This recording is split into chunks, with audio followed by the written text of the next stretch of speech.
beautiful things. I mean, even if siguro you don't have a relationship with your DI or you don't dance, you can relate to it on so many levels. So, magandang person. So, iba yung satisfaction sa'yo compared sa movie or TV. Iba talaga.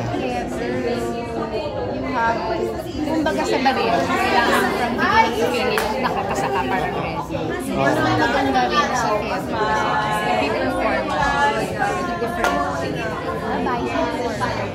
it's parang you can, kung let's say today was not such a good day, the next performance you can do it better. And that's what what's happening to JC and I.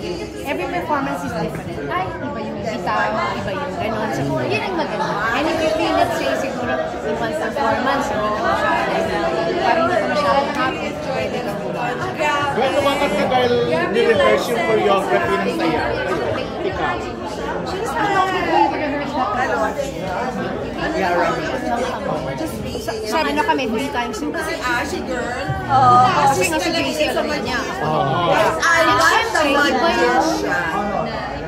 Siyempre, iba yung simpla naming dalawa. We have to get used to it. Paano ba? Paano ba ang ano natin? Before ba nag-ballroom dancing ka na or Zumba or... Not ballroom dancing. I mean, dancing like in Vilma show, yung mga ganun. But hindi ko siya inaral talaga. Mahilig naman ako sumayaw at magaling yung mga nagtuturo sa akin. Saan doon meron ba doon sa story or sa ibang walay sa kahit paano nakarelate ka? Being a parang medyo bugar ba? Or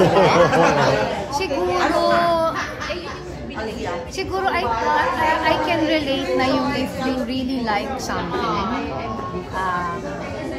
Kunyari, no, may mga problema ka and then you find something that makes you happy.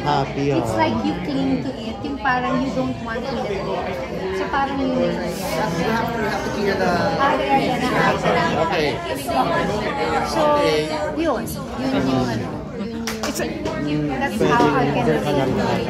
Mas parang ito ba yung tamang age para yung mas makapaghugot ka for this role? I think for this, kasi she's like in her 50s, so parang pasok siya. Na parang kung before hindi mo pa iba ang magiging interpretation mo. Maybe different if you're younger, kasi syempre, Okay. If there, last question, if there is a dance which would embody Jackie Lou Blanco, ano kaya yun? Oh my gosh, I don't know. Mixture of dances siguro. I can't really choose one. Are you more of a classical dancer or sa tingin more modern? Maybe. Yeah. Thank you.